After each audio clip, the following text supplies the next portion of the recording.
news during the week last week. There's just a bunch more ginned up hysteria from the media and from the American left, the Democrat Party, who want you to focus on what it is that upsets them. They remain obsessed with changing your mind. They remain obsessed with being able to bend, shape, flake, and form public opinion. You know what?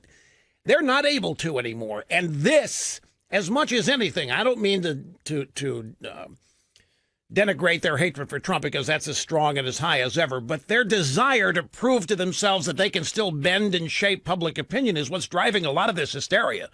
And they are readily recognizing that they can't. And it's new territory for them. And so they're getting even more hysterical as each day comes and goes. And you watch this, and you have the Woodward book out there, and Bob Woodward's advising everybody that we need to really get serious about examining the psychology and the mental fitness of Donald Trump. And I'm going to tell you, it's just the exact opposite.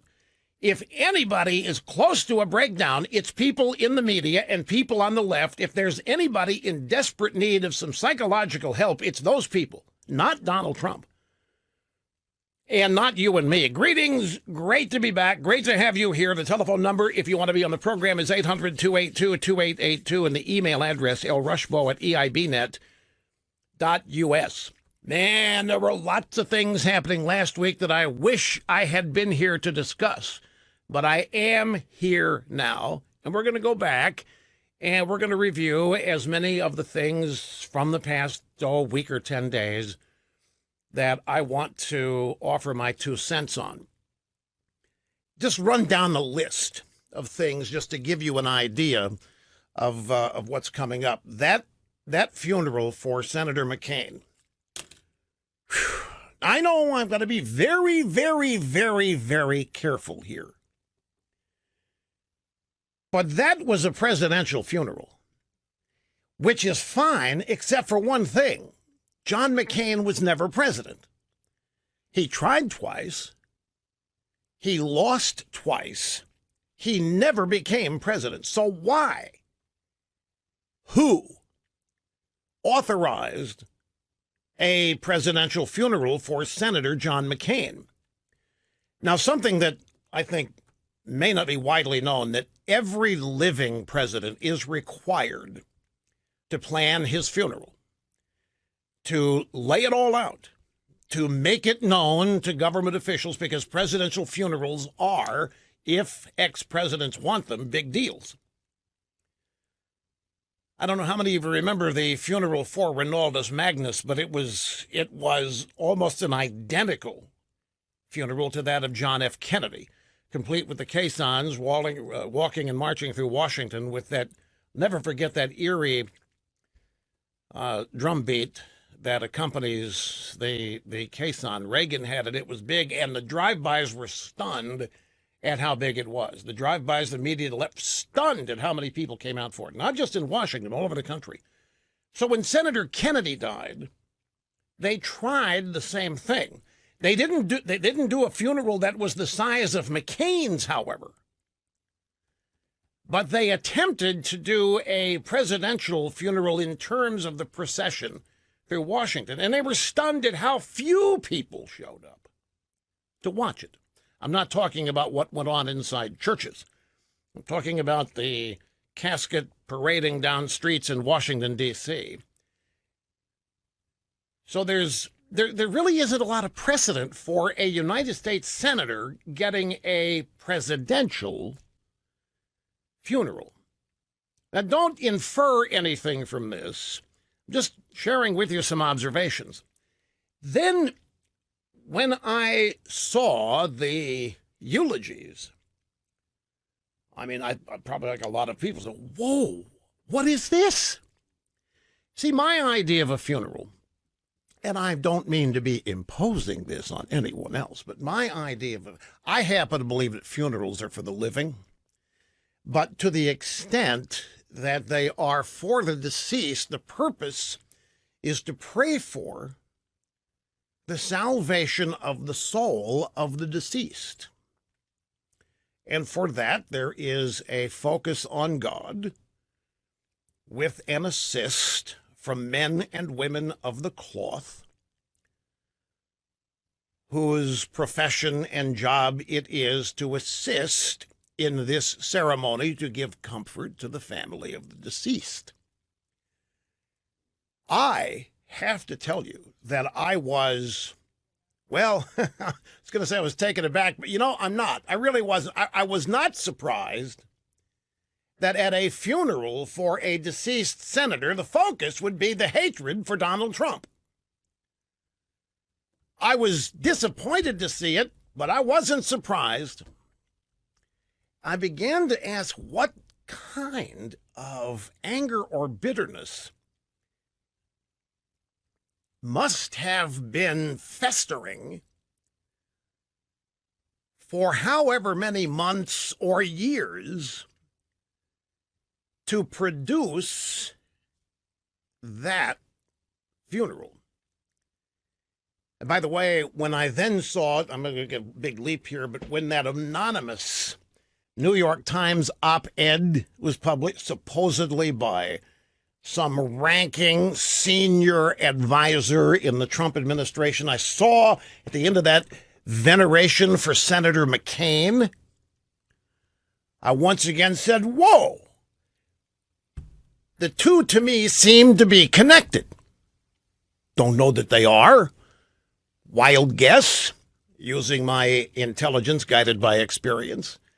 But of all the things and of all the people who could have been venerated in that anonymous op-ed in the New York Times, for whoever wrote it to say, gee, couldn't we have had somebody like Senator McCain? Senator McCain tried twice, and Senator McCain lost. He was defeated twice. Now, there are a lot of McCain acolytes scattered throughout the Washington establishment, both Republican and Democrat, and in the media, which I know is redundant to talk about media and the Democrats. But I then began to wonder, is this New York Times op-ed part of the plan of the McCain funeral? And I said, it could be.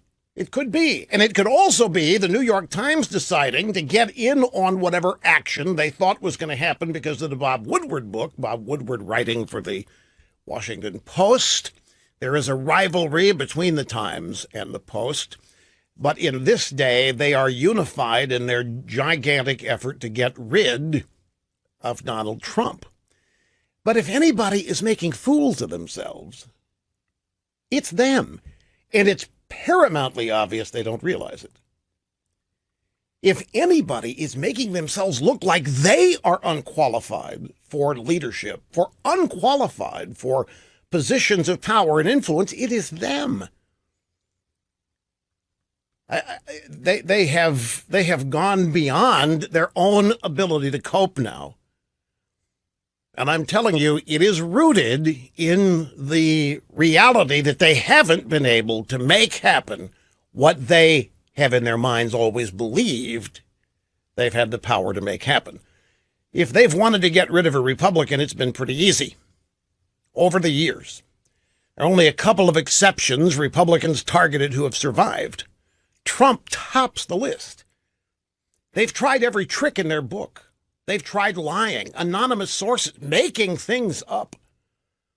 The frustration that they are feeling must be incredible. It must be, and we know it is, driving them literally insane and batty. And so now they are grasping in desperate spasms for anything they believe will make you see Donald Trump the way they do. Imagine they have been waiting, they have been praying, they've been hoping that Robert Mueller is going to learn whatever it is that'll send Donald Trump to jail. Immediately from the White House, don't pass go, don't collect $200, right from the Oval Office to prison. They realize now that Mueller doesn't have diddly squat. He's got nothing. There was not a crime even specified for Mueller to find or to investigate. His investigation has been the search of a crime. They haven't found one. They still haven't found one. They've tried. They've made things up. It's got to be driving them crazy. So they're trotting out all of their old traditions, techniques, and in some cases, players. And by that, I mean Woodward. Bob Woodward stopped having any weight with me after he claimed that William Casey, who was the CIA director for Ronald Reagan, Casey was comatose, in a bed, in hospital, close to death. Woodward claims that he woke up and told him things about Iran-Contra. Ever since that, and probably, being honest, prior to that, Woodward, of course, part of Woodward-Bernstein Watergate, Bob Woodward has always carried a gigantic question mark with me. I mean, once you're willing to invent people in a coma waking up to talk to you, I don't think there's too much you won't do. And when the primary name of all of your sources is anonymous, and when you have people who you're writing about in the White House now coming out and saying, that didn't happen, I didn't say that, I didn't do that, Mad Dog Mattis, John Kelly, all denying what Woodward had said, I realize that that might be the expected thing. But look, if there were this gigantic effort inside the White House to get rid of Donald Trump, I think they would have succeeded.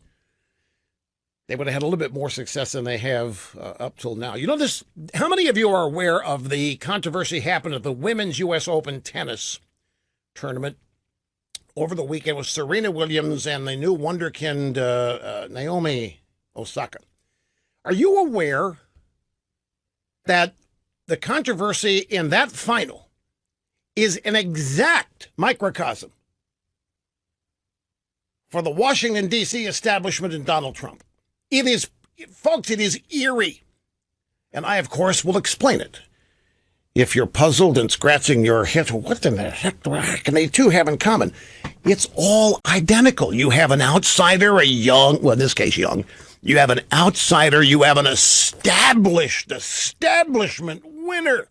Expected to win every time. A double dose of advantage. She is a minority. She's an African-American woman. She was supposed to win. Just like Hillary Clinton was supposed to win.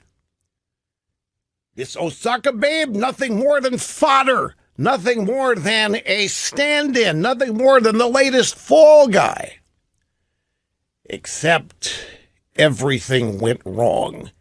The outsider comes in and smokes Serena Williams, smokes the establishment, and she melts down identically to the way the Washington establishment and the media have melted down over Donald Trump. The establishment in New York, the tennis elites circling the wagons around Serena Williams and blaming the official, blaming the referee, just as the Washington establishment blames the Russians, or blames the elections, or blames the Electoral College, or blames whatever they blame for Donald Trump. It's uncanny, folks. So we'll spend a little time. I'll be more specific as that unfolds. The circus of the Kavanaugh hearings for his Supreme Court nomination, more and more, the left being who they are, is just embarrassing. I must tell you, I look at this. You know, it's a different perspective, too. I'm out all week, but I'm for most of the time last week I'm paying attention.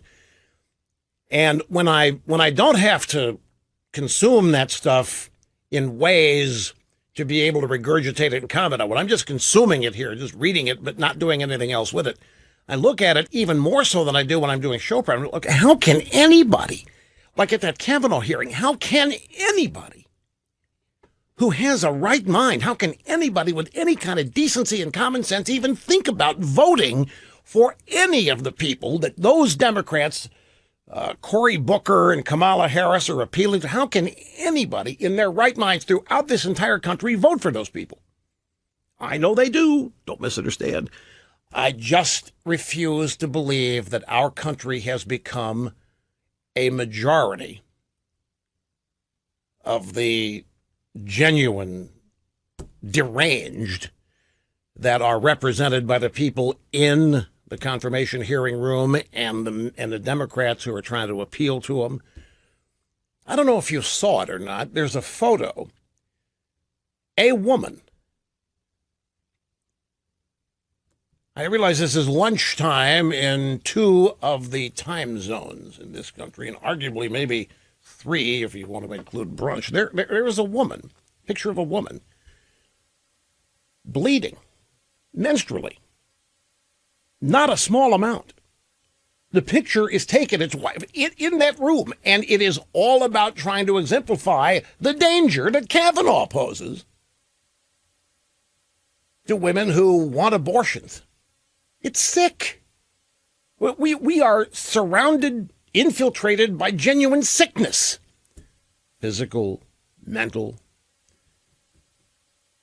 And I'll tell you, folks, I'm really grateful, thankful the opportunity I have to come here and talk about it every day, because that's one way of dealing with it, having an outlet. Because, man, some of this stuff is just, it ought to be representative of 2 to 5% of the people of this country and their thinking, but it's larger than that. But they're not the majority yet. Look, I got to take a break. We're up against it on time. Hang tough, because we'll be back before you know it. No, don't get confused here. What I'm saying is, folks, the New York Times op-ed, that piece by Anonymous, whoever wrote that, and the Bob Woodward book, they're nothing new at all. In fact, you could make the case. Now, the Woodward book has been in the planning stages for a long time. He's been working on it a long time, so it's not, the strategy for the Woodward book is not something that just popped up in the past couple of weeks. But regardless, the New York Times op-ed, which is there to buck it up, to get in on the action, and to get the Woodward book shown in the New York Times in another publication to make it look like this anti-Trump stuff is all over the place. The Trump is dangerous stuff is all over the place. I would suggest to you this is just the media and the Washington establishment giving up on any idea that the special counsel is going to come up with anything to get rid of Trump. I don't think there's anything arguable about this. And the idea here, you remember Chuck Todd, by the way, this is not Chuck Todd, the Friday the last week I was here, I forget how many days ago, F. Chuck Todd promised that Mueller was going to have this gigantic bombshell on Friday.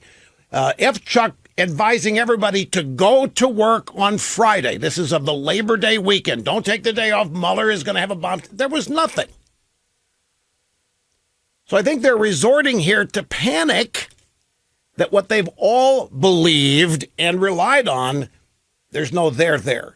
So now, and that's what these attacks on Trump, what I mean, are nothing new.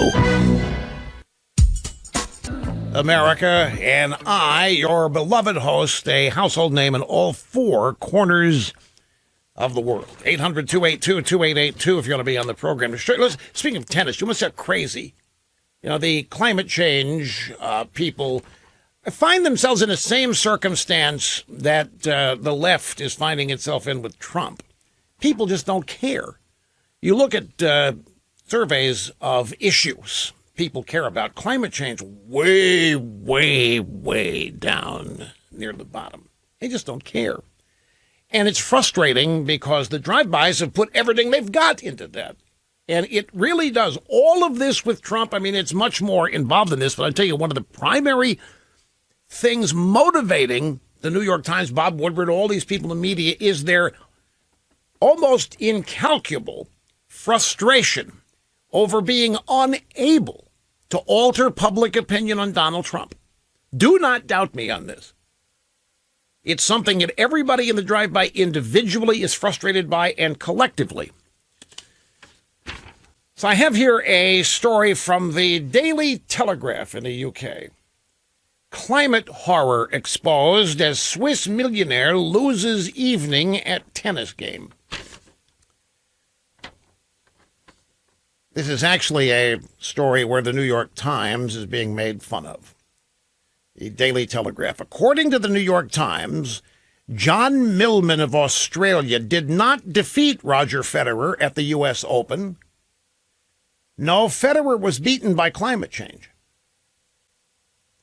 Federer, who is ranked number 2, seemed to struggle all night in the heat and humidity at Arthur Ashe Stadium, losing in a fourth-round upset to John Millman, an Australian ranked at 55th in the world.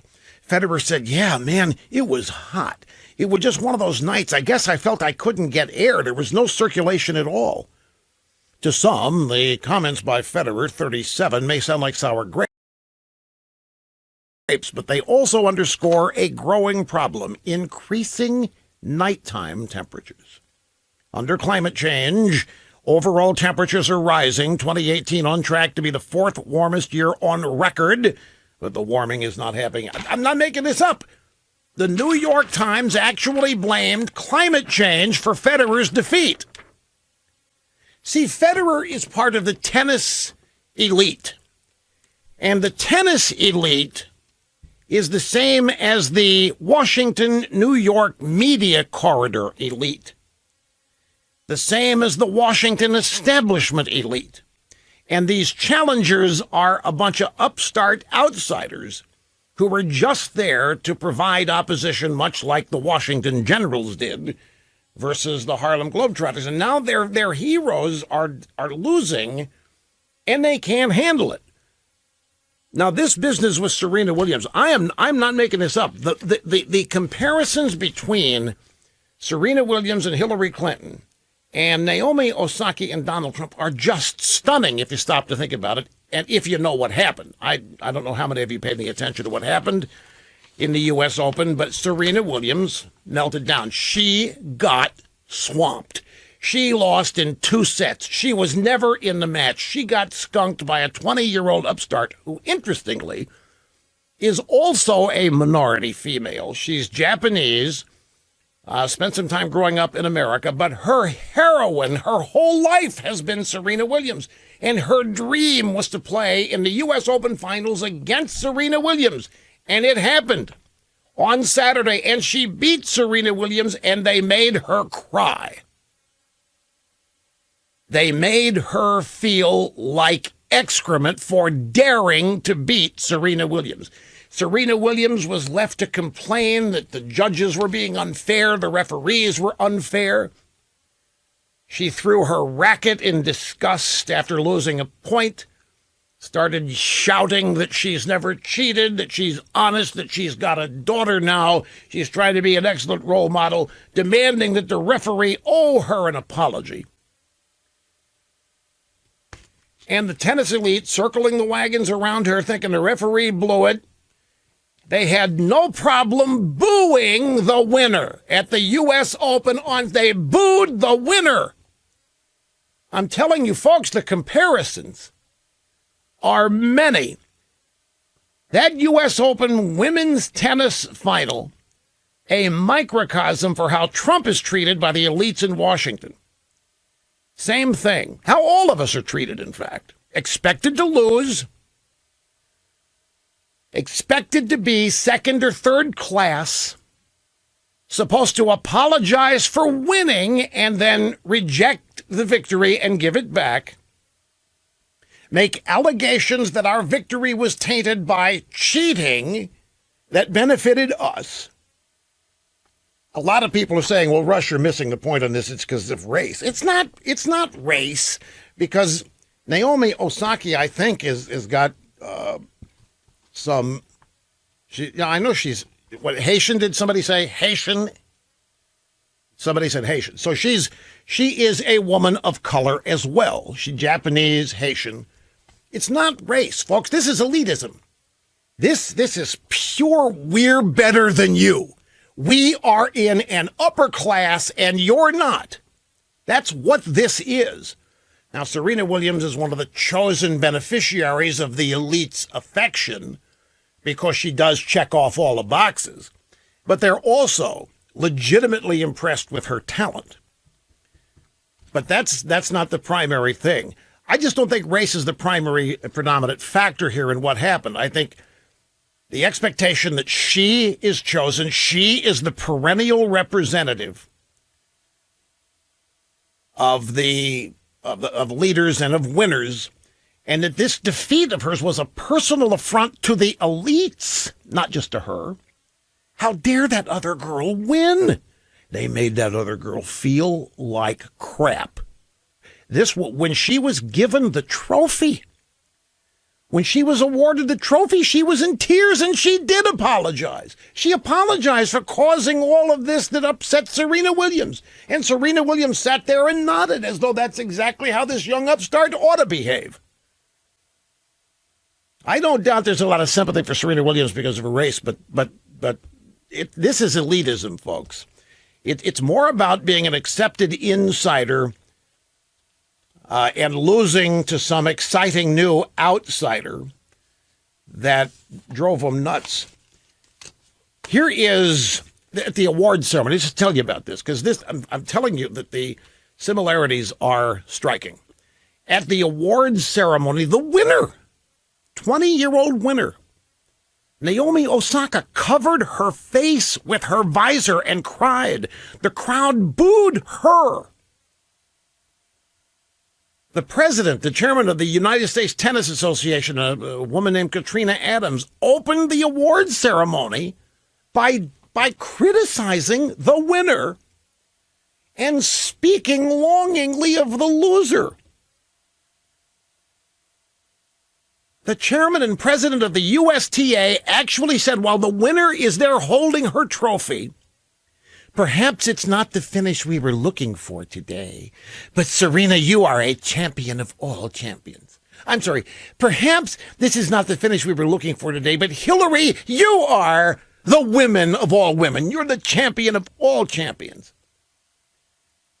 And then the president of the United States Tennis Association turned and addressed the crowd and said, this mama, meaning Serena Williams, this mama is a role model and respected by all. This role model had just embarrassed herself with numerous meltdowns, demanding apologies, accusing the referee of cheating her, not being fair, and all this.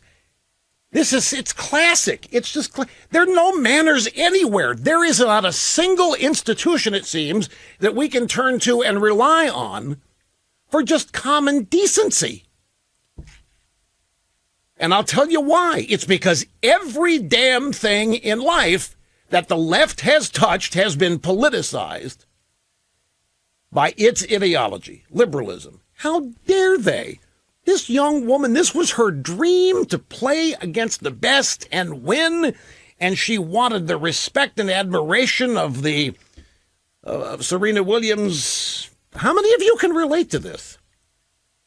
In whatever you've chosen to do in your life. I sure can. I can relate to this in all kinds of ways, by the way. Perhaps it's not the finish we were looking for today, but Serena, you are a champion of all champions. This mama is a role model and respected by all. They were sad. They didn't get the result they wanted, and they let the winner know it. And she's standing there crying, and she ends up apologizing for winning. Meanwhile, Serena Williams out there shouting, I don't cheat to win, I'd rather lose. You stole a point from me. The winner, Osaka, Naomi Osaka, accepted her trophy while crying. She never smiled.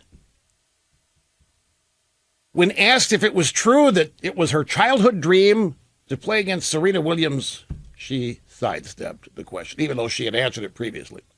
She said, you know what the winner said? I'm sorry. I know that everyone was cheering for her, and I'm sorry it had to end like this. And the New York tennis elite and the USTA, yes, you ought to be sorry.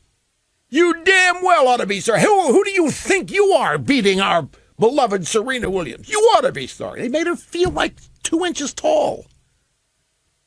And then they felt great about themselves afterward.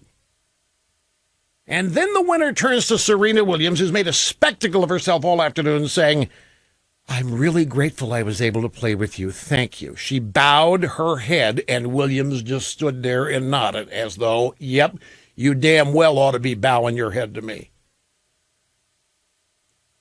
I can't believe that the United States Tennis Association actually participated and made that ceremony the way it was. But I'm telling you, it's a microcosm for what's going on in Washington. It's a microcosm for the way you, who are blue-collar, middle-class, upper-middle-class, middle America, the way you're all looked at, the way Donald Trump is looked at.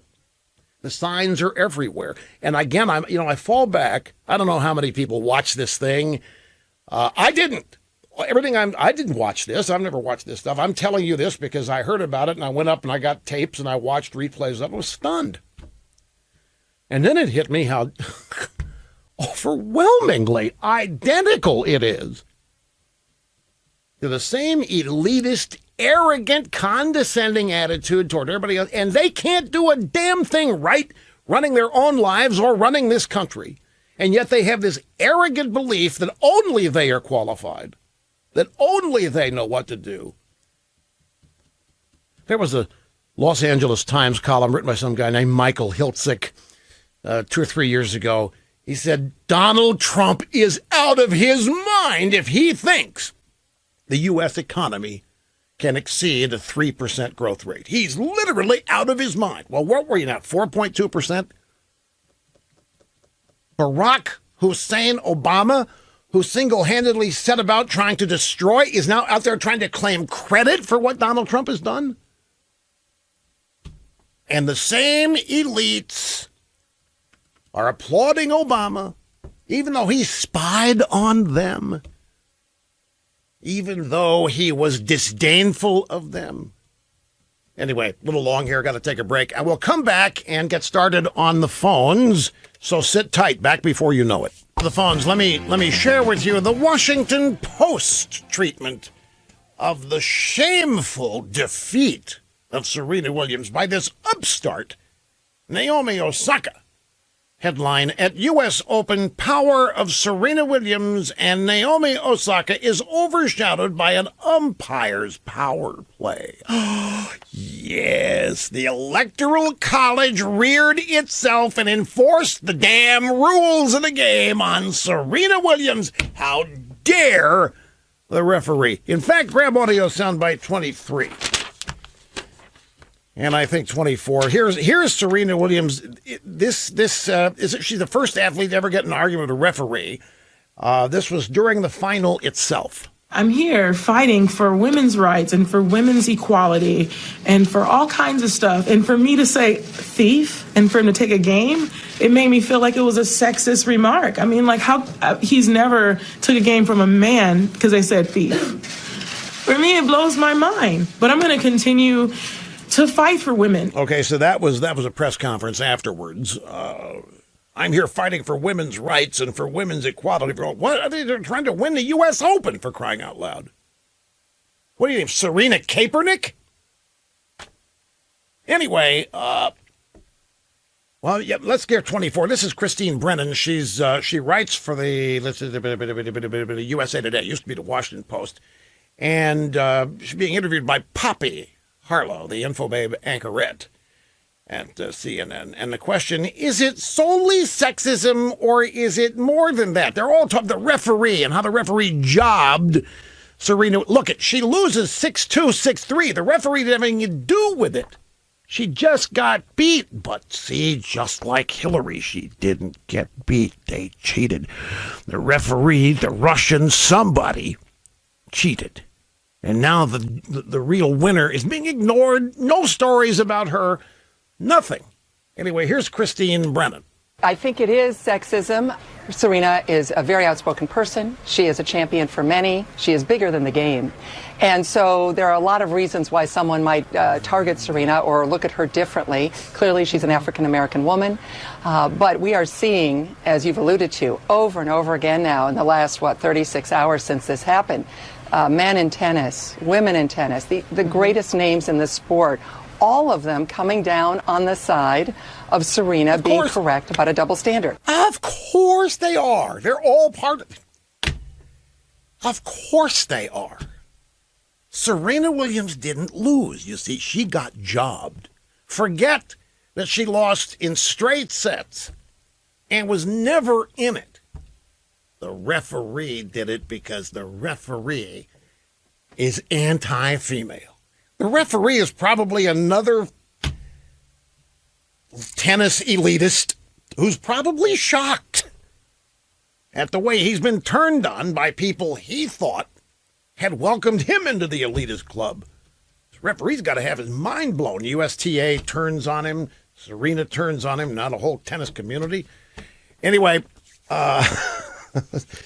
it's such a teachable moment, and I've got to go again. But don't go anywhere else. We'll be right back. Sit tight. Her play as refereed Serena Williams. So where is this oppression of women? It was an all-women's match with the same referee, and a woman won.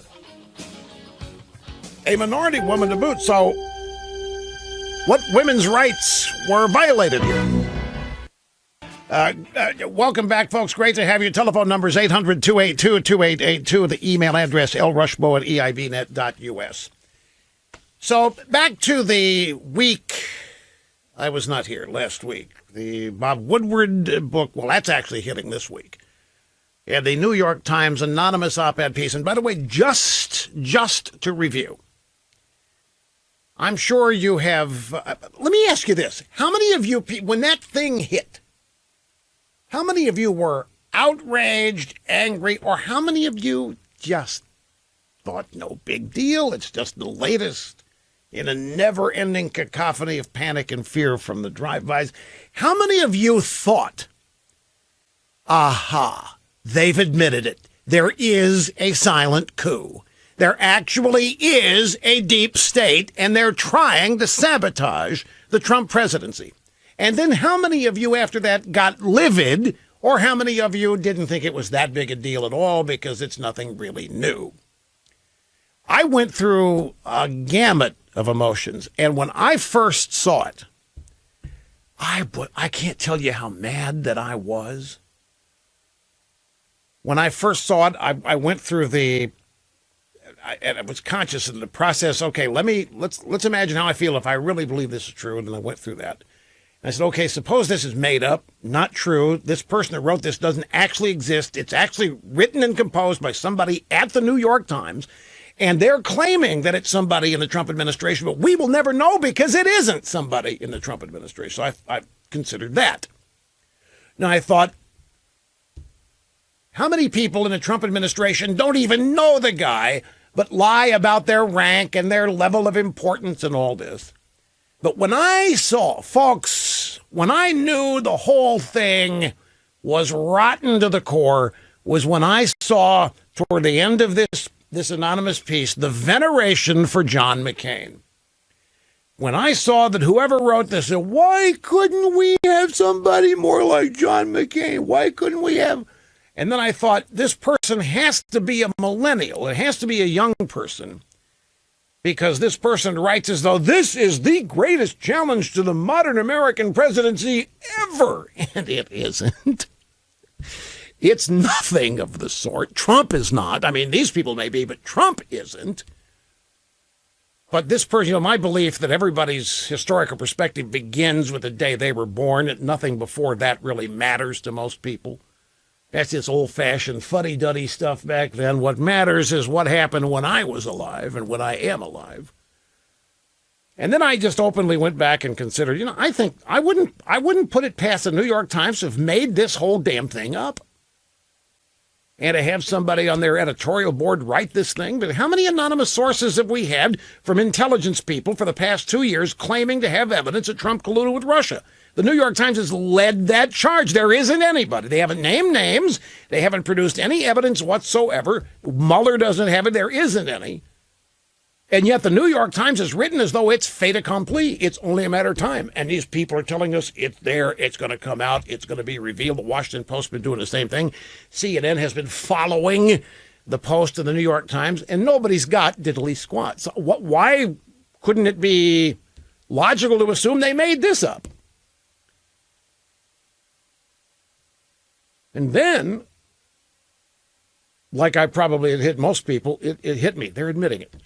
whoever did this, whoever's responsible for it. Then I even for a brief moment considered that it was somebody in the Trump immediate circle who did it on purpose, claimed to be a ranking official, fed this thing to the New York Times, knowing that there's no way they wouldn't write it, publish it, run it. When in fact, because what it does is proves that there is a silent coup going on. It proves that there is a deep state. It proves that there is a Washington establishment trying to destroy Donald Trump. And over the past year and a half, 2 years, will any of us have discussed this? They've mocked us and they've laughed at us and they've said that's absurd, that's crazy. And yet now they come forth and admit it. What a brilliant trick the Trump people could have pulled here. So I went through every possibility. And at the end of it all, I decided there isn't anything new about it, no matter where it comes from. It's not an event. It's not a news story. It doesn't change anybody's opinion of the great work that Trump is doing as president. His approval numbers remain steady and solid no matter what they throw at him. Got to frustrate him. And then I ran across the UK Daily Mail. Now, the Daily Mail is a source. They run hot and cold. In many ways, they're very reliable for decent journalism. And then other days, they have their unabashed liberalism. But their reaction to the Daily Mail was amazingly pro-Trump. And the guy who wrote this, I think John Sopel, the BBC, North America editor, the BBC.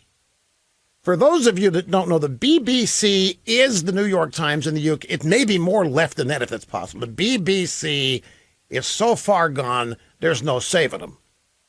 And yet, the North America editor makes 3 points in this Daily Mail piece. 1, Trump is being proved right that there is a deep state trying to stop his agenda. 2, Trump is only doing what he was elected to do. And the 3rd point is that the author of this op-ed wasn't elected. Trump was. That's another thing that out the arrogance behind these people. They weren't elected. They couldn't get elected if they tried. The guy they venerate, John McCain, he tried twice. He didn't win. If you missed my comments in the first hour on the McCain funeral, please consult rushlimbaugh.com later today. I don't want to be repetitive because there's so much to discuss here. But that was mind-blowing to me, too. So now we have the realization here by many that this thing is backfired. And then I started reading drive-by media reaction, and they went in phases. The first phase was, oh, man, they were so excited. They couldn't see straight. Oh, my God, there it is. Somebody that just gets... And then they realized what had just happened. What had just happened was that the deep state had been admitted to from within the deep state. And that the silent coup to get rid of Donald Trump had been admitted to by somebody claiming to be engaged in the silent coup. And then I started reading drive-by media people who were disgusted because the thing was backfiring. And it's pretty much where it's... Have you noticed, folks, that after each of these events, the Woodward book and then the Woodward book is hitting this week, but there have been some excerpts, but this anonymous piece, nothing changes.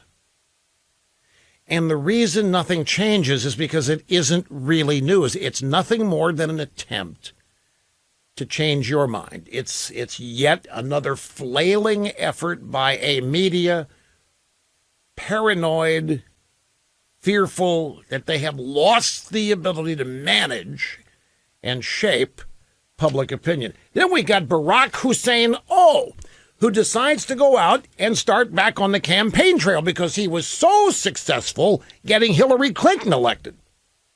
What people forget is that Obama as a coattail endorser is instant death to a candidate. Remember the Democrat convention? There's Obama up there. Got Bill Clinton out in the audience with the daughter, Chelsea. And Obama says to Bill and the rest of the audience, Bill, you and I got to admit it, we can't hold a candle to her. There's never been anybody more qualified to be president than Hillary Clinton. And not her, Serena Williams. Nobody been more qualified. Bill, you and I have to admit it. Do you realize how much did they have to pay Obama to get him to say that? Because you know he doesn't believe that. In Obama's narcissistic mind, there's nobody but him in the room of most qualified to be president people. He's in that room all by himself. And yet there he is. And then he goes out on the campaign trail. And he's telling, if you want more of me, if you want my agenda to continue, if you want the third term, then you have to vote for her. What happened? Titanic, there's an iceberg ahead. Didn't matter. Obama wasn't able to bring it home. So now Obama's campaigning, and he's out there, and he's running through these cliches. Do you believe? You remember the Charlottesville thing? The things that upset these people. I was telling somebody last week while all this stuff was being discussed, these people claim to be upset with Donald Trump's morality.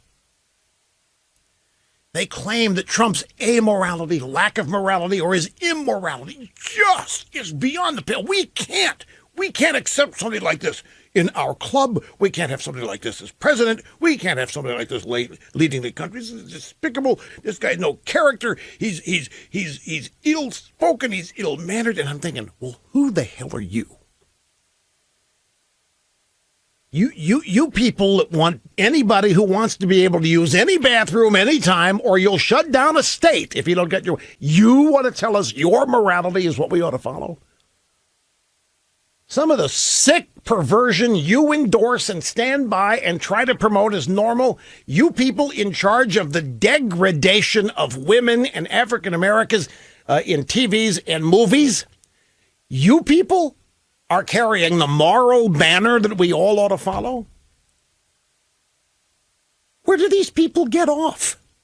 And then Obama's out there talking about this incident that happened in Charleston. Remember that, where we had the competing rallies. We had apparently the Nazis were out there, and then we had what? Who was it? Black Lives Matter or whatever it was out there.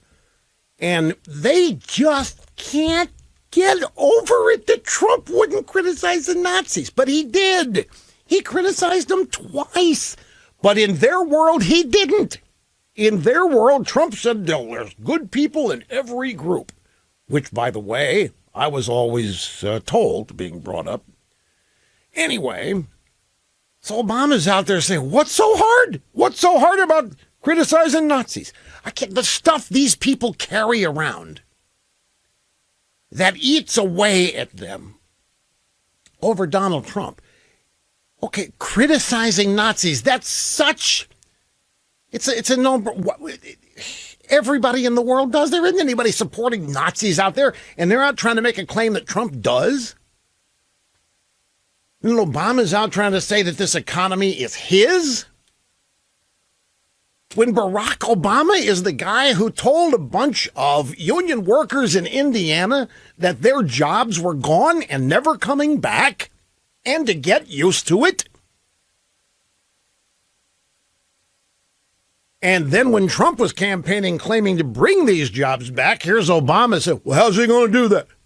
You know, it's easy to say, but how are you going to? You just going to wave a magic wand? So here's Obama saying that it's impossible to create our current economy, and now he's out trying to claim credit for it.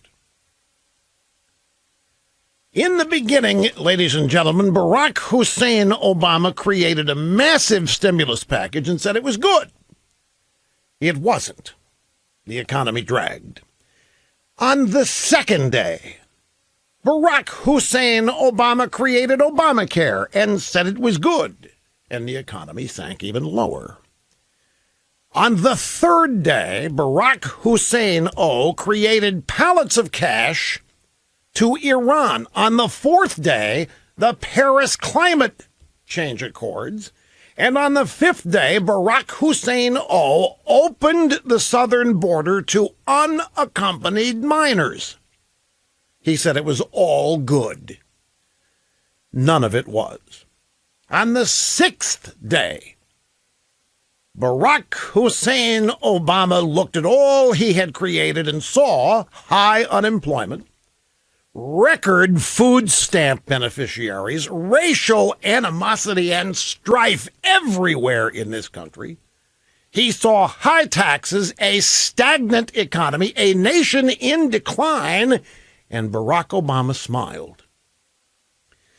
On the seventh day, after promising that Hillary Clinton would win the presidency and that Donald Trump would not, Barack Obama rested.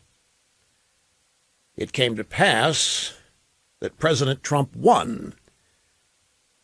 On his first day, President Trump began dismantling all of Obama's works, brick by brick, door jam by door jam, and it was so good, the economy reignited and boomed. Record low African-American unemployment, record low Hispanic unemployment, record African-American job approval for Donald Trump. So now Barack Obama has returned to claim that everything that's good was his doing, his creation, his legacy. But it was not. It never could be. And it never will be. Amen. Okay, let's go to the phones. I meant to do this about a half hour ago, and then I ran across the Serena Williams and Christine Brennan audio soundbites. I had to squeeze those in. So we're going to start with Anna in Phoenix. Great to have you. Welcome. Hi, Rush. Missed you last week. I just wanted to say real quick that now that the left has taken 2 years to teach us how we're supposed to treat our president, I think Mr. Obama ought to be careful, because this time I think the gloves are off. We're not going to be afraid of being called racist if we don't believe what he's saying, and hopefully this will get everybody remembering what he did to us. Well, what do you mean now that we 2 years to know how to treat a president? You're talking about people going out there and protesting Obama? Protesting him and protesting Obama? No, protesting Obama. No, I'm getting myself confused. Trump. They've taught us that we disrespect our president. That's fine. We try to get crimes against our president that he didn't commit. That's fine. We try to convince everybody what a horrible job he's doing, that he's mentally disabled. I think Mr. Obama ought to be careful, because this time I'm not going to be afraid to say, no, he's wrong, and I want some more of Trump. You mean, are you saying that when Obama was president, you were afraid to be critical because of the allegation? Yes, I'm saying that because nobody wants to be.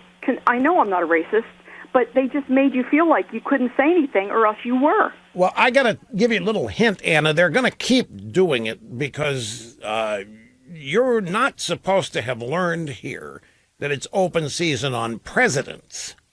That would be the wrong lesson. The drive-bys think that you should learn here. You are supposed to continue to revere, to venerate, to adore and celebrate Barack Hussein Obama, and you are to welcome his return to the campaign trail. If you show any disrespect for Obama, they're going to level the same allegations at you. I would just, in this case, wouldn't be worried about it going forward. I get your point. The thing about Obama is that, and it circles back to something that I've kind of gotten redundant saying. They still have no idea. It's beyond tone deaf. I think it's, mental block brought on by supreme arrogance and this sense of overwhelming superiority. They have no idea how trotting Barack Obama out is going to reignite anti-Democrat voters. They have no clue who Trump voters are, who Republican voters are. In their warped world, they think everybody worships Obama, everybody that counts worships Obama the way they do.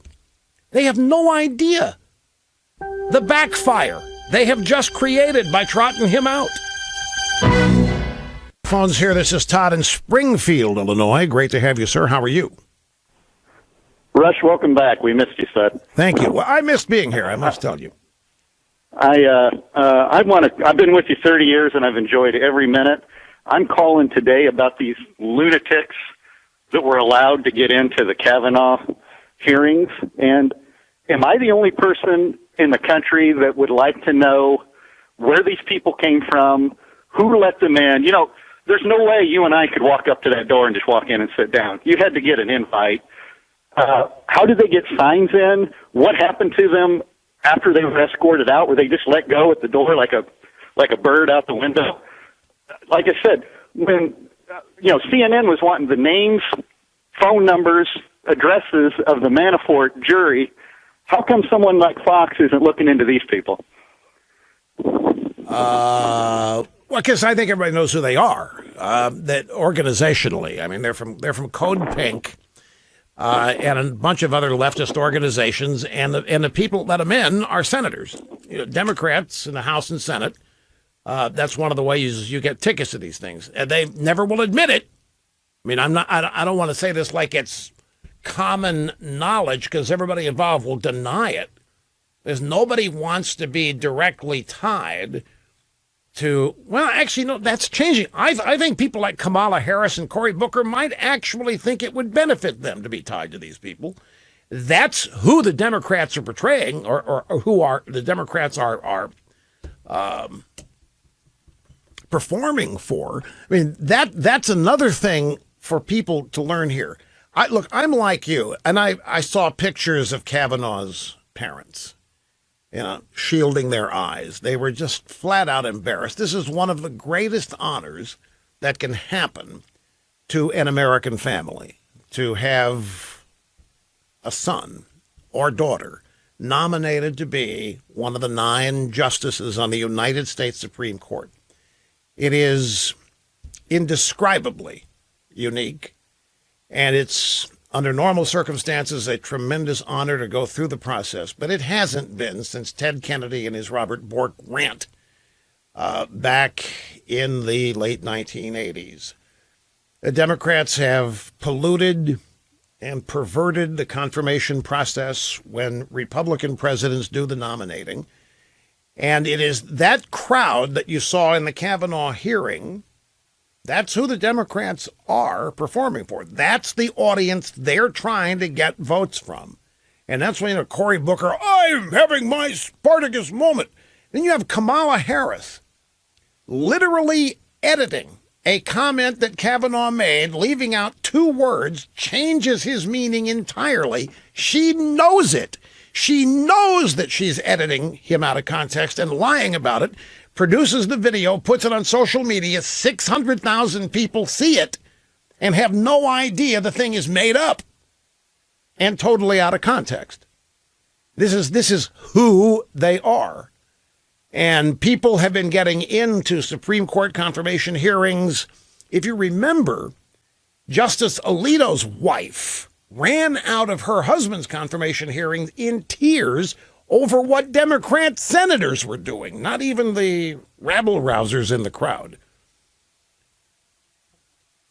I looked at the Republicans on the committee, too, and they weren't doing anything to stop it because they obviously have calculated that it's beneficial for people watching to see, well, this is who the Democrats are, this is their supporters, this is the Democrat base. I mean, it's a bunch of sick people, folks. I mean, it really, really a bunch of sick, I mean, literally sick people who have become the primary base of the Democrat Party. And so rather than these Democrat senators try to change the base and make it a little bit more respectable and just accept who they are, what they are, and campaign to them, and raise money to reach them on that basis. It's despicable. It's disgusting. And it's another one of those events where I'm watching it and I'm asking myself, how in the world can common, ordinary, reasonable, decent people watch this and have any desire to vote for the people that promote this kind of behavior, that kowtow to it, and that seek to normalize it? And it's shocking how many people do. It's shocking how large the Democrat base is. But as to how they get in there, they're let in. Their signs are made in advance, and if they've got tickets, they're permitted in. I think the spectacle is desired. Those people get in knowing full well they're going to be thrown out. That's the point. Point is the spectacle, to be seen making the spectacle, to have that make the news. It's all coordinated with media, and it's all designed to try to make Kavanaugh look like he's the oddball. Now, the thing about this is that Kavanaugh is going to be confirmed. They can't stop it because they don't have the numbers. The Republicans are going to hang unified on this. So what are they really doing here? Well, they're fundraising. Cory Booker, Kamala Harris are running for president, and they are believing the same thing Hillary Clinton believed, that all we have to do is get to 2020, and one of them is an automatic winner because everybody hates Trump. Everybody can't wait to get rid of Trump. And they think that a majority of people in this country harbor that attitude, and they're all out there making tracks to appeal to it. And that's why Obama's out there. These people are feeling their oats right now. They're thinking they're running the show. They're back in charge because they've got the media. Here's Ted in Raleigh, North Carolina. You're next. Great to have you, sir. Hi. Mr. Limbaugh, welcome back. I love your talent. I just had to ask you, do you think that the recent success of Trump-backed candidates in the primaries has baited or forced Obama to campaign to save his legacy?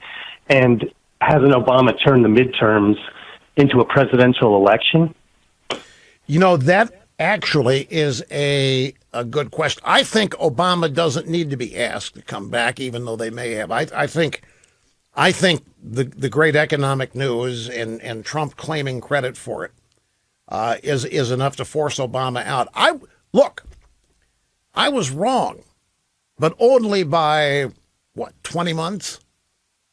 I predicted Obama would be doing this. Where I was wrong, I thought he'd be doing it in the first month of Trump's presidency. I thought he'd be on TV and campaigning, trying to blow Trump up, or whoever won, whatever Republican won. If there was ever any effort to unravel any of the Obama agenda, I thought he'd be out there using his buddies in the media to try to stop that from happening. But he didn't. You know, he went out there and he was making speeches, making money, planning his library or whatever the hell it is. But now he's surfacing. So I was wrong by 20 months. Now he's out there trying to rewrite history. Yep, protect his legacy. But there's a mistake I think they're making in doing this. By sending Obama, and our brilliant caller here just alluded to it, by turning the midterms into a presidential referendum. And again, that is directly tied to their arrogance, their belief that Trump is universally despised and hated now. That many people have voted for Trump wish they had it back. And this election in November is the first election, the first opportunity that people who are now embarrassed of Trump have to go and get their vote back by voting Democrat. They're confident that's what's happening. They're arrogant about it, so they send Obama out, forgetting that it wasn't just Hillary Clinton that Obama wasn't able to carry across the finish line. It was a lot of other people Obama endorsed. He's never had the juice. Just like Bill Clinton hasn't really, since in the days he left the White House. But part of it, too, is Obama claiming his legacy. By sending Obama out there, they're nationalizing these elections. And that's how Republicans win the House, by nationalizing them, as opposed to House candidates running on whatever local issues there are in the district. Quick timeout. We'll be back and continue after. You're listening. Remember something. How many seats did the Democrat Party lose starting in 2010? We had the Tea Party that organically erupted, created itself in opposition to Obama's spending and Obamacare. And it kept growing in the 2010 elections, 2012 presidential race outside of the presidential election itself, then the 2014 midterms. Does anybody remember the Democrat Party lost nearly 1,200 seats nationwide? House of Representatives, Senate, governorships, state legislatures, even down to talking about mayors and city managers. Barack Obama dealt the Democrat Party a devastating electoral blow. People were voting against Democrats starting after 2 years of Obama in office. And now they send him out there to what? Run the resistance? To lead the resistance and actually try to claim that whatever economic benefits are accruing to people today are because of him? I mean, forget the fact that it's an out-and-out lie. Think of the arrogance that it must take to even try to make this case. In effect, you know what Obama's saying to Trump? You didn't build that. You didn't make that happen. I did that. You didn't do that. But all of this is happening because so much of Obamaism has been unwound. All of those regulations, a bunch of them, environmental plans that Obama committed us to that we pulled out of, the Iranian deal. I mean, pretty much everything in the Obama legacy has been dismantled to one degree or another.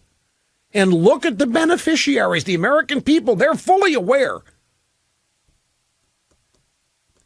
Well, I know that the Democrats and the media live in a what-if world. And it's a fantasy / utopian existence that is always just that they can see it. It's just out there on the horizon. You can almost reach out and grab it. And they've been real close, real close. Hillary was supposed to be the final piece, and then it just blew up. And so now I'm going to be fascinated to see these midterms. And I still, there's a part of me believes that a primary issue or an impact on those elections still hasn't happened yet. The official campaign only just began. The official campaign after Labor Day is when it traditionally begins, these campaigns. And I still think there's a lot that can happen between now and then that will help shape how people vote. Things that haven't happened yet. But see, this is where the drive-bys and the Democrats are all, they think they have set the table for defeating Trump already. And the Woodward book is the latest piece, and they're hoping and praying, they're waiting for Mueller and his report. But hey, speaking of that, there is a possibility. I saw a story earlier that Trump may be close to declassifying some of the documents about the FISA application to spy on Carter Page. Now, these documents are what we have been told by Devin Nunes at the House Intelligence Committee and Mark Meadows, who runs the Freedom Caucus. These are some of the documents they have sought that Rosenstein and the boys at the DOJ are not producing. They're defying subpoenas. That Trump is getting close to declassifying some of this stuff. And if it's bombshell, well, we'll have to wait and see. But a lot of people think it is, and that Trump is waiting for a propitious time to declassify some of these things. He has alluded to doing it. I may have to get involved, he said. At some point, may have to get involved, he has said. In the meantime, here's Wade in Weatherford, Oklahoma. Welcome, sir. Great to have you here. Rush, it's a great, great pleasure to talk to you. I've been listening to you since 1989 when I was in the United States Navy. Well, that's and your education. Well, that's 29 years. That's almost a lifer for you. I appreciate that. Absolutely, sir. When you were talking about John McCain's funeral, it brought back a memory of something you educated us on many, many moons ago. The Paul Wellstone Memorial and Political Rally.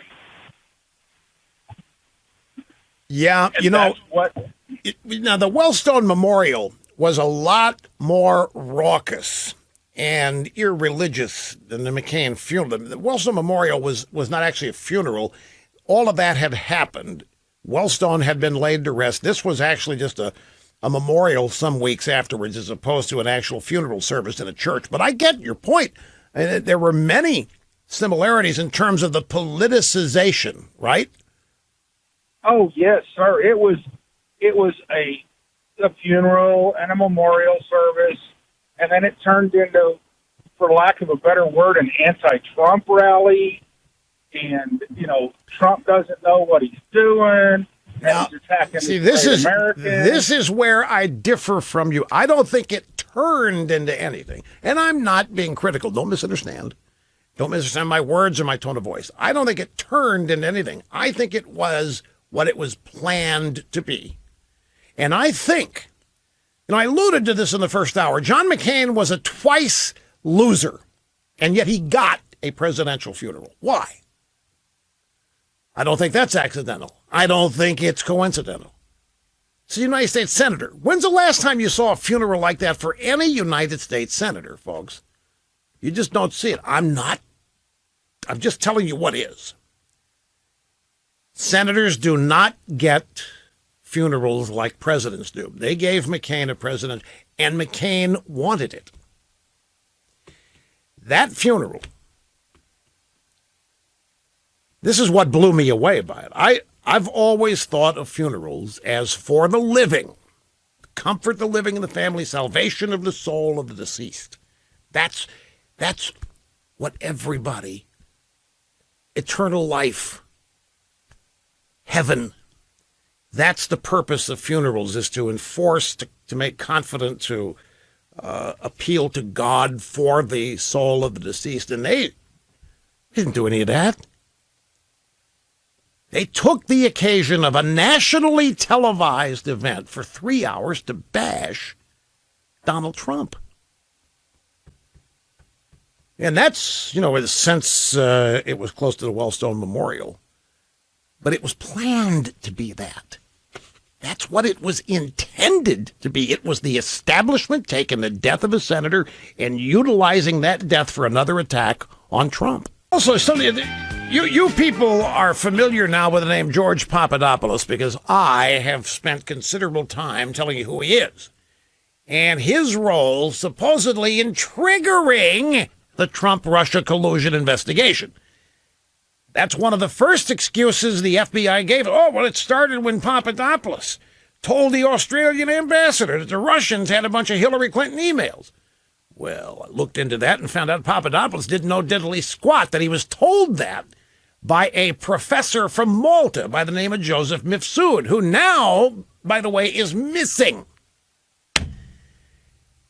So you know the story where Papadopoulos was then called by another FBI spy, Stephen Halper, and invited to the United Kingdom to give a lecture on some stupid subject somewhere, get paid $3,000 plus airfare. Papadopoulos accepted. He went over, and that's where they told him. This was Mifsud, followed by Stephen Halper. Remember, George? Remember that story about the Russians having Hillary emails? Papadopoulos didn't know anything. It was planted. And then he tells this Australian ambassador at a bar one night, the Australian ambassador then reports to the FBI, hey, you got a guy in the Trump campaign here who says that the Russians have a bunch of Hillary emails. Well, he didn't know that till the FBI spy had told him. Anyway, Papadopoulos was sentenced to 2 weeks in prison last week for lying to the FBI.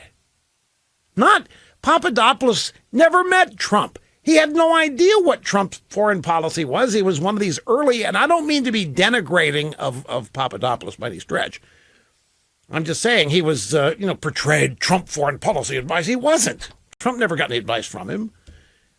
There was also a story that Papadopoulos had tried to arrange a meeting between Trump and Putin, and that Trump supposedly nodded his interest in such a thing. Poor George Papadopoulos. He was set up from the get-go. Anyway, when the FBI, Mueller and the gang start talking to him, he starts freaking out, gets a little nervous, tells them some things that aren't true. Supposedly he could have gotten 6 months, but the judge gave him 2 weeks. Anyway, he sat for an interview with Stephanopoulos and some others. We have some audio sound bites of that coming up. But the key here is Mifsud. He's from Malta, and all of the references to him, the Maltese Professor Joseph Mifsud. And look, he's part of the UK Cambridge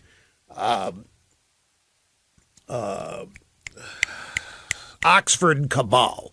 There's a direct link between higher education, the academy, Yale, Harvard, to the FBI and CIA, Oxford, Cambridge to MI5, MI6. That's where a lot of spies are recruited by all these agencies. And they end up becoming professors at these places as covers for their actual spy activity. And Papadopoulos got ensnared, starting with Mifsud, who was a buddy of Stefan Halper. But they can't find Mifsud. I don't know where he is anymore. Maybe dead. Some people think he's dead. Suspiciously so. Anyway, it turned out that Papadopoulos was not the beginning of the investigation. That was one of the first things they threw up against the wall, hoping we would believe it. Carter Page was not the beginning of the Trump investigation. This thing predates that. But what all of this, of course, this takes me back to the anonymous New York Times op-ed, who I'm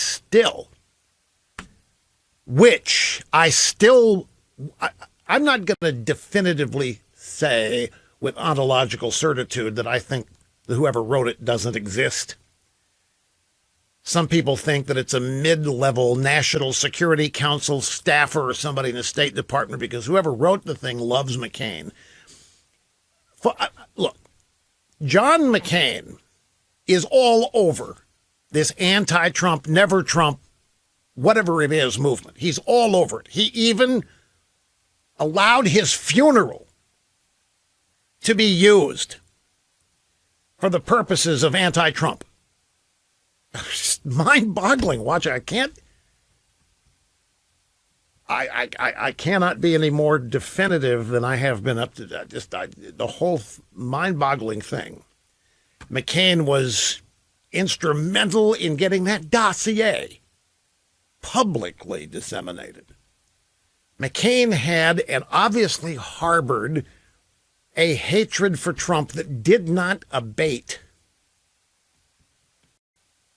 Maybe I shouldn't say this, but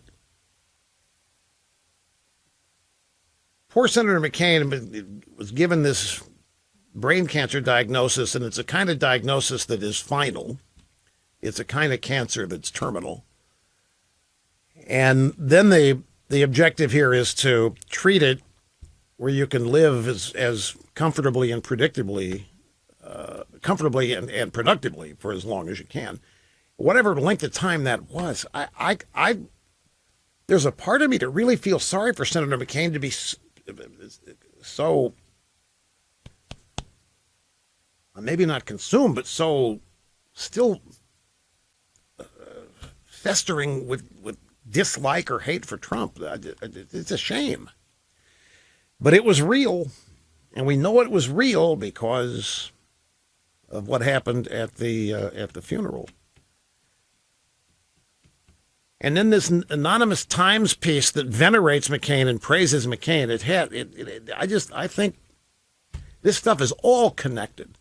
And then this anonymous New York Times piece comes out right before the Woodward book, so it's supposed to be a double whammy. Here we have the Woodward book And in this piece, it's supposed to make it look like the Trump administration is totally out of control. That Trump is so bad they have to hide documents from him. They steal documents off his desk, and he's so stupid and dumb he forgets they were ever there. Have you heard that part of this?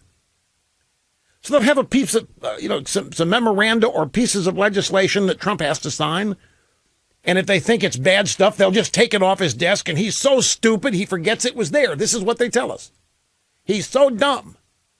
Trump is so dumb. I mean, that's so dumb, so amoral that they're able to steal things off his desk, and he will forget that he ever intended to do that. And it's always things that they think are horribly wrong that Trump has no business with. It's the existence of a coup. Anyway, my point is that it's all happening. This in the Woodward book, because these people have had a shocking awakening to the fact that they no longer determine public opinion.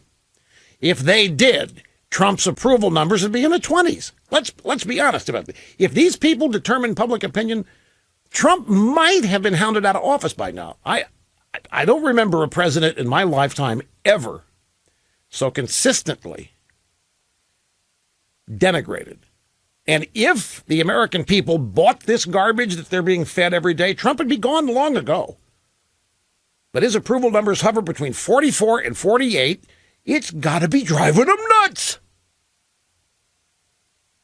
So this New York Times op-ed, I wouldn't be a bit surprised if somebody at the Times wrote it and everything we're being told about it is an out-and-out lie, that there isn't somebody in the Trump White House. I'm not denying that there are people there who are capable of writing it. I think the federal government is infested with career leftist rats and vermin that no single president can entirely erase or clean out of there. It's entirely possible there's somebody in there within the so-called Trump administration who could have written this. I'm just saying, if it ever came out that nobody did write it, except a couple of New York Times employees, and then they claimed they got it from an anonymous government, I wouldn't be a bit surprised if that's what this turned out to be. And the proof, by the way, that these people no longer determine public opinion is a Pew Research survey. More than half of social media news consumers expect the news on social media to be inaccurate. And it's a sizable majority of people who think that. Let's start with some audio sound bites. We'll get to Papadopoulos in a minute. I want to give you a couple here with Bob Woodward, who wanted to weigh in on the New York Times anonymous op-ed. This is yesterday on CBS Sunday Morning. David Martin, the correspondent, talking to Bob Woodward. Question, do you know who the author of the anonymous New York Times piece is? I have no idea who it is. It's very important who it is. It's very important whether this is somebody who witnessed and participated. And quite frankly, if there was a person in the White House or the administration who wanted to tell me what's in that op-ed piece, I would say, okay, name me who was there. What is the specific incident? As you know from having read my book, there are dates and times and participants. I wouldn't have used it. Specific incidents are the building blocks of journalism, as you well know. Oh, is this not rich? Bob Woodward attacking the New York Times for anonymous sourcing. This is the guy who claims William Casey, CIA director in the 1980s, awoke from a coma to tell him that Reagan stunk on Iran-Contra. Was in a coma. Nobody, I snuck into the room when nobody was looking. And Casey magically awoke from a coma. He wasn't asleep, it was a coma. Anyway, a number of the people Woodward has named in his book, such as Mad Dog Mattis, Defense Secretary John Kelly, Chief of Staff, are denying what Woodward has written. And we're told they are men of impeccable integrity, impeccable honor. And if they had said these things, they would own up to it, but they are publicly denying it. Here's more Woodward from the same day. It's the Today Show. Oh, I'm sorry, it's this morning, not yesterday. Today Show today, Savannah Guthrie. And the question, Woodward's book, the name of it's Fear. Question, you've been around a long time, Bob. You've covered 8 or 9 presidents. Were you shocked by what you uncovered in this book? I've never seen an instance when the president is so detached from the reality of what's going on. The president's complaining about all this money we're spending on U.S. forces abroad. What? James Mattis says to him, we're doing this to prevent World War III. Now, the idea that a Secretary of Defense has to tell the president that all of these actions are designed to prevent the ultimate catastrophe. And then Mattis goes on and says, you know, if we don't keep these programs, which are very sensitive, the only deterrent option we have will be the nuclear option. Now, I'm sorry here, folks. None of this makes any sense to me because Trump, for the longest time, campaign has been talking about rebuilding the military, building it back from its destruction under Obama or deterioration under Obama. But now we get this piece that Trump doesn't know what the purpose of the military is.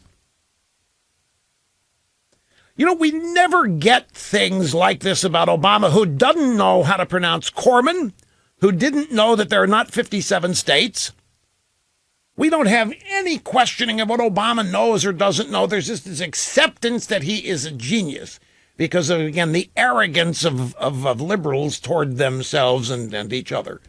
But now we're supposed to believe that Donald Trump doesn't know why we have an army. Donald Trump is so detached, he doesn't know why we spend money on defense. Really, then what was all the business of talking to Kim Jong-un about? Now, in a way, this is the same way they approached Ronald Reagan. Dunce, idiot, detached, asleep, doesn't know what's going on. Thank God for his advisors. Otherwise, they even tried this about Nixon. I've heard stories told by Nixon administration officials that Nixon would get drunk and order the bombing of Damascus. And it was only the sobriety and the seriousness of his defense officials knowing that Nixon didn't mean it and therefore didn't carry out the order to bomb Damascus. And the next morning, Nixon did not ask, so how did the bombing go? So they all knew that Nixon knew that he was drunk the night before and should know. This stuff is common, the way they try to do this about Republican presidents. Bob Woodward, the idea that a Secretary of Defense has to tell the president that all of them.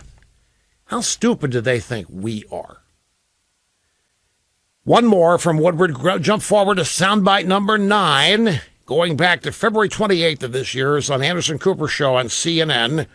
Question: Nixon had a chief of staff who was a general who was relatively new in the administration, just like John Kelly. What do you think of what's going on here? Haig told us, it was astonishing interview. He said he was so worried about Nixon, that Nixon might take his life, that he took away Nixon's pills, that at one point Nixon said, in your business, Al, they leave a revolver in the drawer. The emotional distress and toll. You believe this? A president garbage under investigation. That was close. Where there are continuous stories. How do you think Trump looks at this? It's a witch hunt by Mueller. It's a witch hunt by the press. And so we've got to be careful about being as accurate and adopting a tone that's repertorial rather than adversarial. Right, because we got to be really careful that Trump doesn't commit suicide. We got to be. You believe Nixon? They have to take the pills away. Just like here with Trump. He doesn't know the purpose of armies. Nixon, they had to take his pills away. And Nixon, suppose he told Al Haig, you know, Al, in your business, they'd leave a revolver in the drawer. This is embarrassing. It is. completely. These people are melting down, and they have been melting down for I don't know how long. It's got to reach a bottom point at some point. Have you downloaded Rush's radio show app yet? We streamline. One of the things that Woodward is doing here by claiming that Trump doesn't know what the purpose of armies is, and you got to make sure to keep the pills away from him and stuff. This is all about the 25th Amendment. This is all about trying to rouse the cabinet to get rid of Trump because he's not capable of going on. That's what they're shooting for here. They know Mueller's got nothing. They know the Emoluments Clause got it. David Hogg is bombed out, Camera Hogg. Everybody's bombed out. So this is it. 25th Amendment, back to that. Hey, folks, a wedding videographer has gotten himself into a heap big trouble with several brides after losing the only copy of the videos made at their weddings this summer. So this guy makes his living shooting videos at weddings, capturing all those special moments. He was smart enough to transfer all the images from his camera and onto an external hard drive after the weddings, but he wasn't smart enough to back up his hard drive. And guess what happened? His external hard drives, his MacBook, were stolen from his car a couple of weeks after the weddings, leaving everybody without a video of the events. Now, this guy had just taken one more step, just one. If he had backed up all of that video footage into the cloud, he had it there on his external hard drive. He did the right thing there, but he didn't back that up. If he had used iDrive, he wouldn't be having the kind of problems he is. Now, the brides have taken their own initiative, and they're placing ads online offering a reward in the thousands of dollars just to get the videos back of their weddings. By comparison, this videographer could have had an iDrive account for $6 a month. He could have had an account to upload the videos in a secure computer that was off-site and always online. But you can never have too many backups. Never. You should be doing the same thing with your data, regardless of how you use it. Use iDrive. It's the industry best. iDrive even has an express option you can use to send your initial backup and get it done wicked fast. And the plans do start at less than $6 a month. And when you use my name as the promo code, 90% off your first year, because they love what they do. They want you to be part of it. 90% off iDrive.com. Use my name when you set up your account today. Go to Atlanta. This is Eric, and I'm glad you waited, sir. Hey, Rush. God bless you, man, for all you do. This is an honor to talk to you, man. Thank you, sir. Yeah, I tell you what, I was reading an article on Drudge, TMZ article about this actress, a legendary actress by the name of Carol Cook. And she's popular on stage and all that, but they were asking her about Donald Trump, and she made the statement, where is John Wilkes Booth, or John Wilkes Booth when we need him? You know, I saw that story, Eric. I had never heard of Carol Cook. I think she's a Broadway actress. I've never heard of her, but she did. Right. Where is John Wilkes? Where is a presidential assassin when we need him? Right, and I first just laughed with at the irony of what's going on today and the overlaps. You talk about the overlap with the Serena Williams reaction and all that. This here was stark naked amazing when I thought about this, how that here we had a Republican who was assassinated by a crazy Confederate loving person who was from the old school, the old swamp and all of that. And the overlap I thought of, right now we have a John Wilkes Booth called the media. We have the liberals and all of their ilk who literally hate this president. We have the people who are the Kathy Griffins and all that with the head cut off. You have all of these people who have their long lives against them. You have the Antifa. You have so many of these groups. The similarities that I thought about were back at that time, of course, we had the struggle for freedom and truth. And right now, we have that same struggle for freedom and truth. Black people right now are being liberated economically by this president. I'm a black man myself. We're being economically liberated by this man in ways we could have never imagined or have seen in the past. But yet right now, you have the plantation masters of the Democratic Party who are trying their level best through the media and, of course, the Democratic Party in general to keep blacks blind to the truth of what's going on.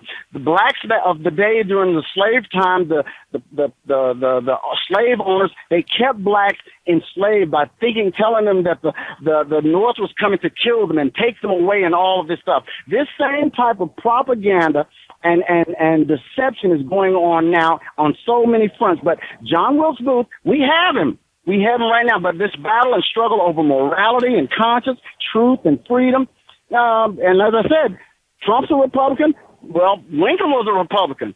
And if I may say one real quick thing, I don't get offended by anything, including those who fly the Confederate flag. I love them. I laugh at these idiots because first thing I think of, they lost. You lost the war. You were not American. You were anti-American. You had your own currency, your own president. You were anti-American. And these dupes still fly the flags, and I love it. So well, these you know what? fools that are you're making a good point there, Eric. In fact, everything you said about the plantation and the left, the Democrats wanting blacks to remain uninformed and loyal voters, it's exactly right. But the only thing I would correct about what you said, it's minor. You said they hate Trump. I think the truth is they hate, period. I think hate, and this is the great irony, because they're out there claiming that we are the haters, that we're ignorant. If we oppose perversion in any form, which they consider progress, we are ignorant and stupid and dumb and whatever. They hate. They literally just hate, period. It is what drives them. They're never happy about anything. Even when they get what they want, Eric, they're never satisfied. It's never enough. They are contributing, I think, to the overall decline in mental health on social media because all they do is populate it with disgust and filth and hate, while they then seek to ban anybody who doesn't join them in their hate fest. But they think they're the ones that are tolerant and love and all this. They are the most intolerant people in our culture. They're the most intolerant people throughout our society. These are the kind of people, there's a paradox about tolerance. And I'm not going to get into it at great length here. But if you are a tolerant society to the point that you tolerate intolerance, then everybody is going to become intolerant. You're going to have a police state by the time the process plays out and ends. That may be something worth digging into at another time, another program here. It's a fascinating paradox about, if you're open-minded and tolerant and accepting, can you destroy yourself in the process? Yeah, you have to be intolerant of things that are destructive. You have to be you have to be discriminating against things that are destructive and bad. That's why there is morality, which they also seek to obliterate and blur the lines. But you're right on the money. I appreciate it. Thanks much. Brian in North Florida. I've never heard it described that way. North Florida. Great to have you with us. Nevertheless, how are you doing, Brian? Doing good. It's an honor to talk to you, Rush. Thank you, sir. I keep hearing all these people, the media mainly, talking about how the voters are waiting to abandon Trump. And I can honestly tell you, I did not vote for the man the first time around. Why not? I'm sure. Why didn't I can't. So I didn't vote for him. I have been, I guess, poisoned or disillusioned by the Republican Party my whole life. Okay. I'm in my mid-30s, and I have never seen anything other than politicians in a two-party system that campaign on something and do the opposite once they're in power. I got you. They tell you what you want to hear, and then they get in there and they do the rest of it. So you thought Trump was just you thought Trump was just another Republican, and it wasn't. Are there other reasons why you didn't like it? I didn't know what Trump was. That was my problem. He was something that I didn't know, and I'd gotten to the point where you have to earn my vote. You have to prove you've done what you've done. I'm no longer just going to cast it for whoever has an R because the Democrats are insane, because that just props up the Republicans getting away with not doing what they want or not doing what they promise they're going to do. So I didn't know. I wasn't going to vote for Hillary because that's just insane. Right, but I couldn't bring myself to that point. But I cannot wait to vote for him in 2020. He has earned my vote. And I think there are a lot of other people. I know several that I have talked to that didn't vote for him, a couple that voted for Hillary that cannot wait to pull the lever for him. It's not going to be a blue wave. It is going to be a red tsunami, because there are a lot of people out there like me that cannot wait to vote for a man that has done like no politician in my lifetime has ever Wait a done. minute. You're talking about you're talking about 2020. You see this red tsunami. What about, are you going to vote in the midterms in November? Well, yeah, absolutely, because if you don't vote in the midterms in November, there may not be a 2020. Well, that's exactly right. That was the point that I was going to make. Yeah, that's good. So they're going to fight tooth and nail to stop everything they can do. I mean, look at the charade that they've turned our government into now in the minority. If you give them control of either house, it's over. And I think I'm actually glad that Obama's been out there trying to take credit for stuff, because it has turned it back into 2016. It's a referendum on Obama and what he's done, or do you want to go down the path that Trump is taking? I hope it eventuates that way, and I think there's nothing that's championed. Obama cannot have magically recaptured a bunch. I mean, I don't hear anybody other than these people on the left saying, "Oh my God, where's Obama? Why couldn't we have Obama?" I don't hear anybody saying that other than these clowns in the media. But I'm talking about general population voters. You don't hear it. So, yeah, I'm with you. Put him out there. Let him go try to take credit for what's happening. Barack Obama is constitutionally incapable of policies that would cause an economic boom like this. He doesn't believe in them. He couldn't claim credit for this legitimately. I appreciate the call. I really do. Folks, we all look for things that make our lives more convenient. And when you find one, and when it's priced right, well, there's not even a question. And that's one of the reasons why Simply Safe's home security systems have become so popular. And they really are.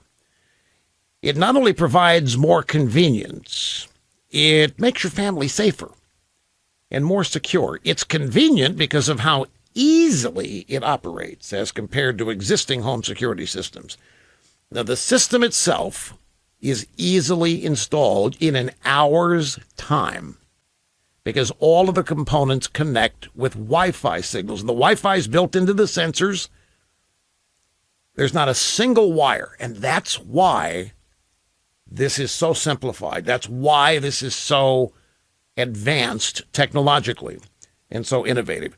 You have your average home security system, say you have a 2,000 or 2,500 square foot house or larger, or whatever size, whatever windows and doors, you got to run wires to every place you're going to put a sensor. Well, you're not going to do that. Have somebody come do it. And then are the wires going to be visible? Yeah, well, we'll run them right above the baseboards. Some of them, though, we can't. We have to maybe run them behind the walls. Who wants to mess with this? But that's how people had to do it. Not anymore. All of these sensors, be they windows and doors or motion detectors, glass breaking sensors, HD cameras, it's all wireless. It's all Wi-Fi. That's how it all connects to the base station in your house. That's why it's also easy to fix something that goes wrong. Just replace the sensor. You have to trace to see if you got a bad wire somewhere. Every component is easy to install.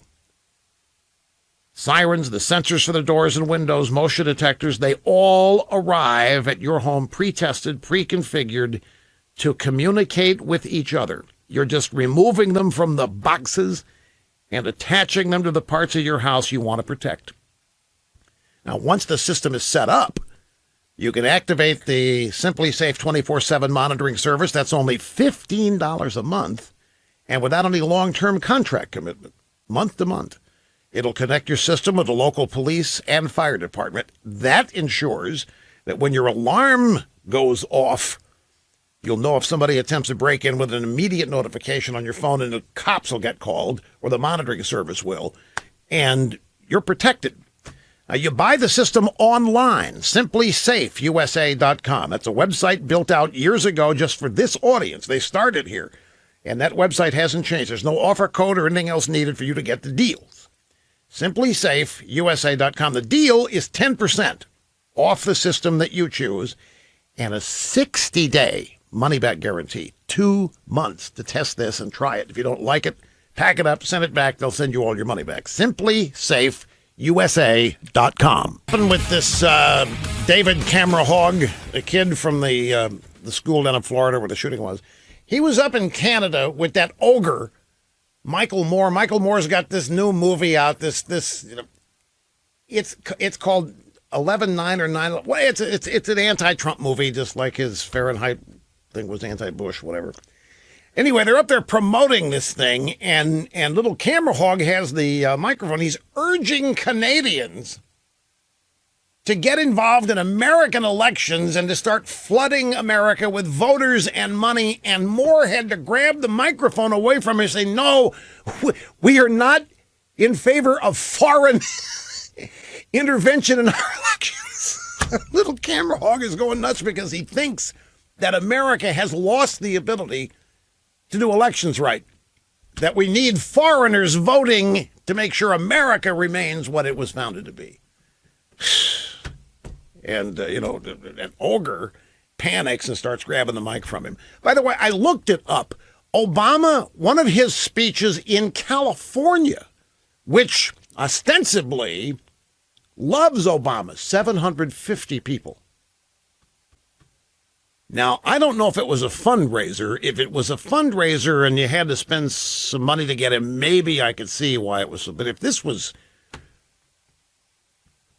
that's either way, that's pretty paltry. Now, Trump will draw whatever the capacity of the building he's appearing is. If the capacity is 7,500, it'll be that, and maybe as many outside trying to. Do you know what? Trump is going to my hometown Thursday. Did you know that? Trump's got an appearance in Cape Girardeau on Thursday at the Show Me Center. Now, the capacity of the Show Me Center, I think, is around 7,300 or 7,500. Cape Girardeau is a town of about 35,000. It's got a university there. And the Show Me Center is, it's all part of the complex there. I have done a Rush to Excellence tour appearance there, in fact, as it makes sense being my hometown. I think it's Thursday that Trump's going in there. And it's, Southeast Missouri. That's a very important Republican congressional district. And in Illinois and Kentucky, it's a sort of a tri-state media market. So I saw that last week. Trump's going in there. And that's cool. Let's see, what else? Dirk in Indianapolis. I think we got time to squeeze one more call. I've got about a minute and a half here, but I wanted to get to you. How are you doing? I'm doing great, and to help us, Rush, you're our own hope. In Glenn Simpson's Fusion GPS deposition that he gave to the Senate that Feinstein released, about halfway through it, he said that someone may have already been killed over this dossier. And at the time, a lot of folks online thought it was Massoud. I'm thinking there may be a connection there. And also, Orr used to work for a CIA group, which is called the Open Source Group. Google it. You'll see that her and Bruce Orr did a presentation at a panel that CIA group put on to journalists. Yeah, well, Glenn Simpson, for those of you who may be having a mental block, the former Wall Street Journal journalist, and he's an accepted member of the Swamp. And he founded his firm Fusion GPS. They're the people that hired Christopher Steele to write the dossier, and they paid Steele via that law firm Cutout. And Fusion GPS has been up to its armpits in trying to get rid of Trump. Now, Mifsud, I know he said that people have already died. I don't know if they're talking about Mifsud. I don't think these guys would be. Mifsud is not supposed to be talked about by these guys. In fact, Cookie, I need the Papadopoulos bites tomorrow. And there's like 9 of them here, I think, 2 pages worth of them, and I have time to get to them today, and I want to. America's beacon of freedom, Rush on the EIB network.